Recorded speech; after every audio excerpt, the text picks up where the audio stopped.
అద్భుత దృశ్యం. ఈ చిన్నారులు వేద విద్యార్థులు ఎంతో ఆనందంగా ఆహ్లాదంగా స్వేచ్ఛగా ఒక సినిమాను చూస్తున్న దృశ్యం.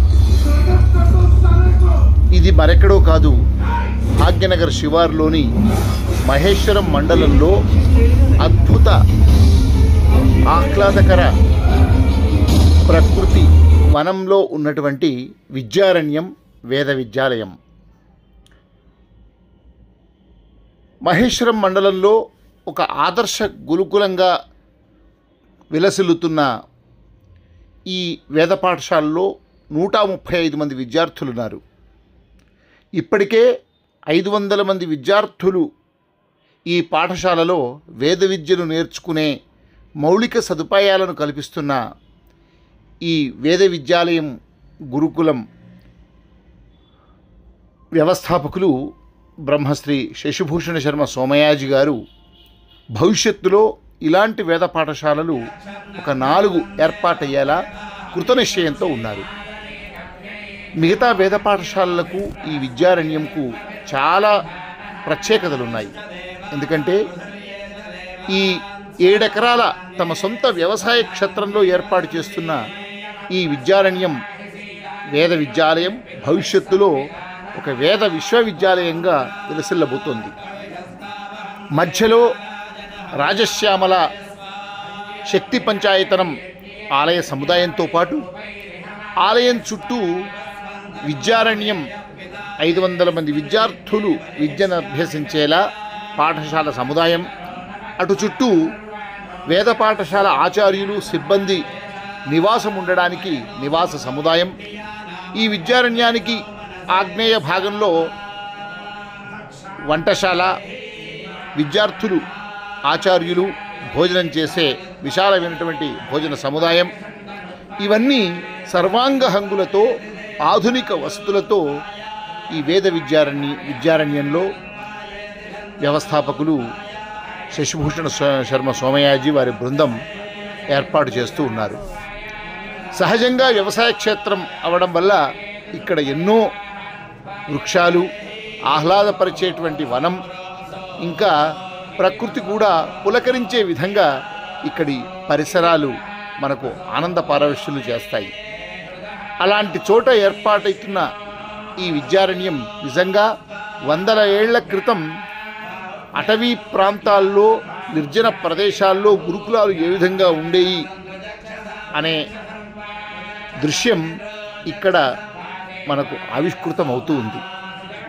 భవిష్యత్తులో 4 వేద విద్యారణ్యాలు ఇలాంటి సముదాయాలను ఏర్పాటు చేస్తామని శశిభూషణ శర్మ సోమయాజి గారు తెలియజేస్తూ ఉన్నారు. ఈ పాఠశాలను అకుంఠిత దీక్ష, ఒక తపస్సుల యజ్ఞంలా వారు నిర్వహిస్తూ ఉన్నారు.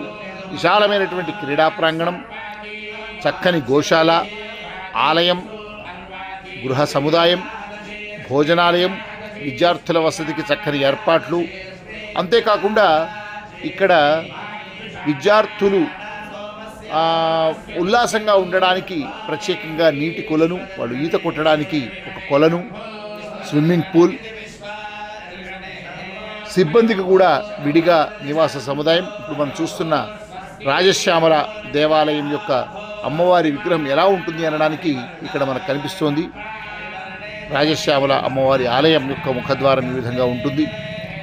అదేవిధంగా ఇక్కడ ప్రతి నెలలో కూడా విద్యార్థులందరికీ తల్లిదండ్రులను కలవడానికి ప్రత్యేకంగా ఒక అవకాశం కల్పిస్తారు. తల్లిదండ్రులు స్వేచ్ఛగా ఇచ్చేసి పిల్లలతో ఆ రోజంతా గడపచ్చు. ఇవాళ ఆ పరిస్థితిని చూసాము. పిల్లలు ఆడుకోవడానికి ఒక అద్భుతమైనటువంటి ఉద్యానవనాన్ని కూడా ఉంది. ఆ ఉద్యానవనంలో చూస్తున్నాం కదా, పిల్లలు ఆహ్లాదభరితమైనటువంటి ఆనంద పారవశ్యంతో స్వేచ్ఛగా ఎక్కడా లేని, ఇళ్లలో కూడా లేని స్వేచ్ఛ ఈ పిల్లలు ఇక్కడ విద్యారణ్యం వేద పాఠశాలలో ప్రతి రోజు వారికి ప్రత్యేకంగా క్రీడల కోసం, ఉల్లాసం కోసం కొంత సమయం కేటాయిస్తారు. వాళ్ళు ఉల్లాసంగా గడుపుతారు. ఇవాళ నేను ఇప్పుడు ఈ వీడియో తీస్తున్న సమయంలో తల్లిదండ్రులందరూ ఇచ్చేయడానికి అవకాశం ప్రతి పాడ్యం రోజు ప్రతి నెల తల్లిదండ్రులు రావడానికి అవకాశం ఉంది కనుక పిల్లలతో తల్లిదండ్రులు ఎలా ఉల్లాసంగా ఉత్సాహంగా గడుపుతున్నారో పిల్లలు కూడా చాలా ఆహ్లాదకరంగా బాల్యం పిల్లల జన్మ హక్కు అని అంటారు. అది ఇక్కడ స్పష్టంగా నిరూపితమవుతోంది విద్యారణ్యంలో.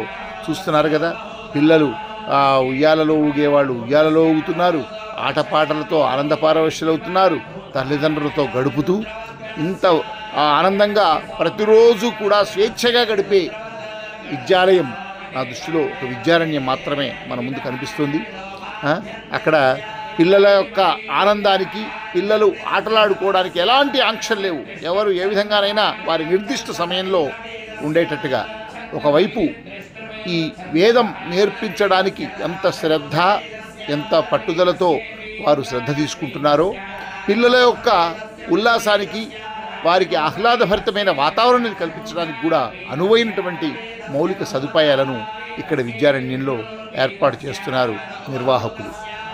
అంతేకాకుండా వారికి ప్రతి వారంలో ఒక రోజు ఒక సినిమా థియేటర్ను ప్రత్యేకంగా ఏర్పాటు చేస్తారు. ఇంతకుముందే చూపించాం కదా, హరిహర వీరమల్లు అనే సినిమా ఇవాళ వాళ్ళకి చూపించారు. ఆ దృశ్యాలను కూడా మీకు ఇంతకుముందు మనం ఈ వీడియో మొదట్లోనే చూసాము.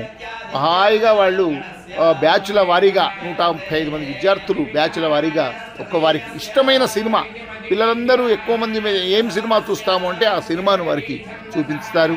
అదేవిధంగా వారికి ప్రతిరోజు మంచి షడ్రసోపేతమైన భోజనంతో పాటు ఇళ్లల్లో తల్లిదండ్రులు ఏ విధంగా పిల్లలకు భోజనాన్ని పెడతారో అంతకు పసందైన విందు భోజనం ప్రతిరోజు ఇక్కడ అందిస్తున్నారు. పిల్లలు ఆటపాటలతో ఒకరు హాయిగా చెట్లెక్కుతూ దుంకుతూ ఆడుతూ పాడుతూ ఎంత ఉల్లాసంగా గడుపుతున్నారో ఈ దృశ్యాన్ని బట్టే మనకు అర్థమవుతోంది ఇది విద్యారణ్యంలో ఉంది. 135 మంది విద్యార్థులతో ఇప్పుడు పరిమితం చేశారు. నిర్మాణాలు పూర్తి కాగానే 500 మంది విద్యార్థులను ఇక్కడ చేర్పించుకుంటామని, అనేక మంది తల్లిదండ్రుల నుంచి తమకు ఒత్తిడి వస్తున్నా ఇప్పుడు ప్రస్తుతం ఉన్న వస్తువుల దృష్ట్యా 135 మంది విద్యార్థులకై పరిమితం చేశామని, భవిష్యత్తులో ఇలాంటి విద్యారణ్యం పాఠశాలలు సిటీ 2 తెలుగు రాష్ట్రాల్లో మరొక 4 విద్యాలయాలు స్థాపించడానికి కూడా తాము ఒక ప్రణాళికను సిద్ధం చేశామని, ఇది వేద విశ్వవిద్యాలయం స్థాయిలో ఒక ఉన్నత ప్రమాణాలతో ఇక్కడ వేద విద్య నేర్పడంతో పాటు పిల్లలకు సృజనాత్మకతను పెంచే మృదంగం, డోల్, అదేవిధంగా వయోలిన్, ఫ్లూట్, వేణుగానం ఇలా రకరకాల గాత్రం సంగీత వాయిద్యాలను కూడా సంగీతంలో ప్రవేశం కల్పించడానికి కూడా ఎంతోమంది సంగీత విద్వాంసులు ఇక్కడికి ప్రతి వారం ఇచ్చేసి ప్రత్యేక క్లాసుల ద్వారా విద్యార్థులకు ఉల్లాసాన్ని కల్పిస్తున్నారు. సృజనాత్మక సంగీత విద్యను కూడా నేర్పుతున్నారని నిర్వాహకులు చెప్పారు. అంతేకాకుండా వీరికి ప్రతి రోజు ఒక ప్రత్యేక క్లాసులో వీరికి ఆధునిక విద్యను నేర్పడానికి కూడా విద్యతో పాటు ఆధునిక విద్య అంటే 10వ తరగతి ఇంటర్మీడియట్ డిగ్రీ పూర్తి చేయడానికి కూడా ఓపెన్ యూనివర్సిటీ సిస్టమ్ ద్వారా వీరు ఓపెన్ స్కూల్ విద్యను కూడా ఇక్కడ ఏర్పాటు చేస్తున్నారు. ఆ రకమైన పాఠాలు వాళ్ళకు అందించడానికి కూడా ప్రత్యేక క్లాసుల ద్వారా బోధనా సిబ్బందిని వారు ఏర్పాటు చేసుకున్నారు.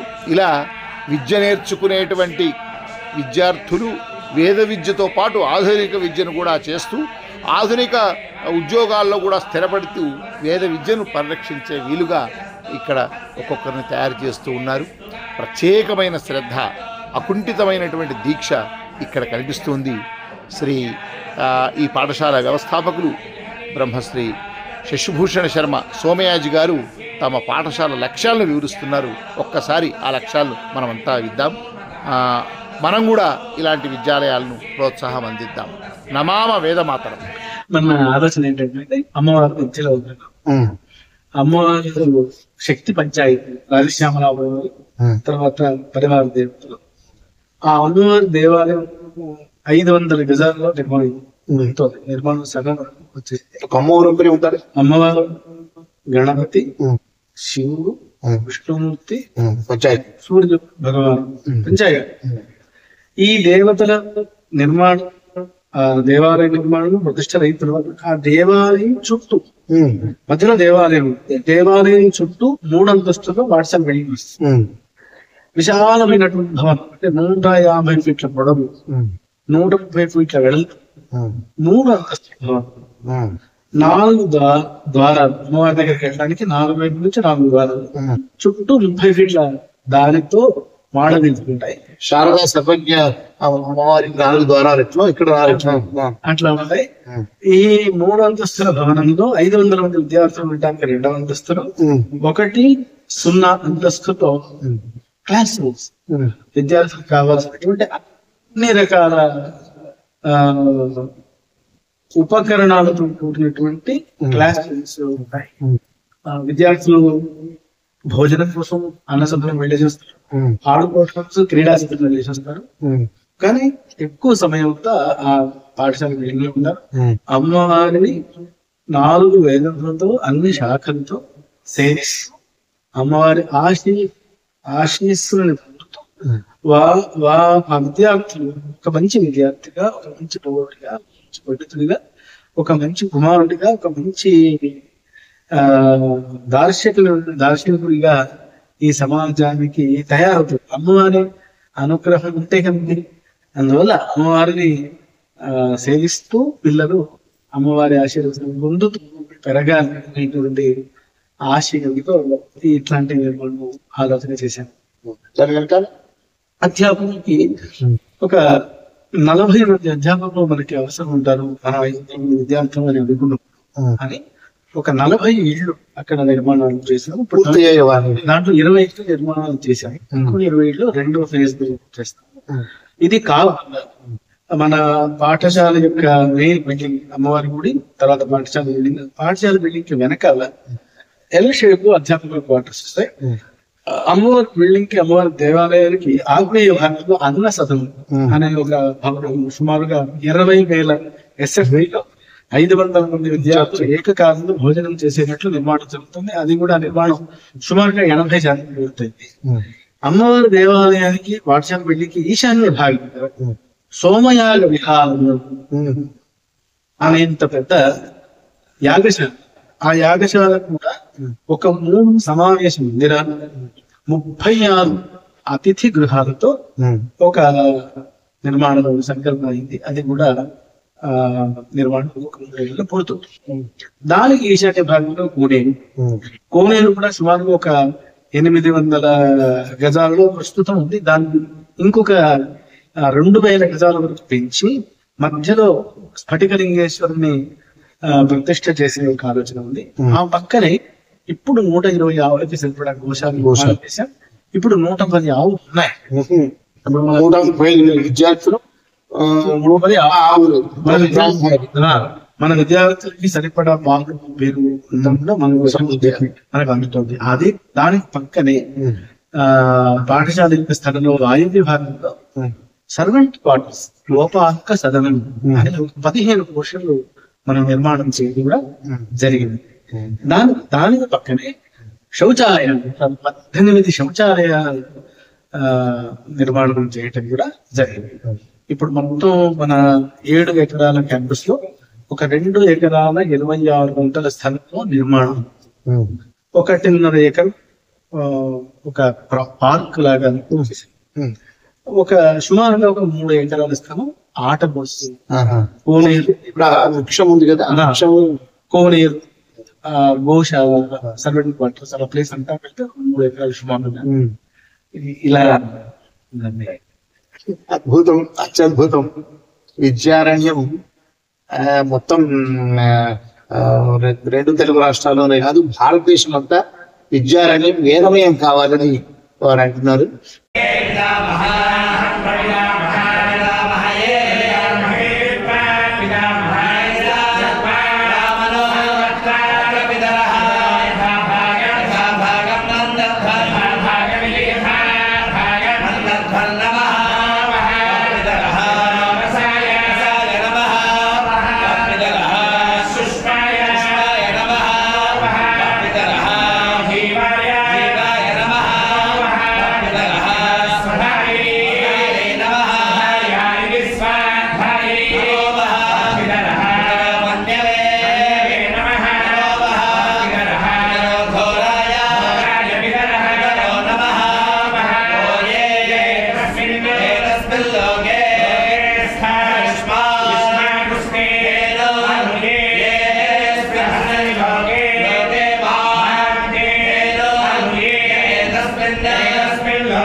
तस्या भक्षः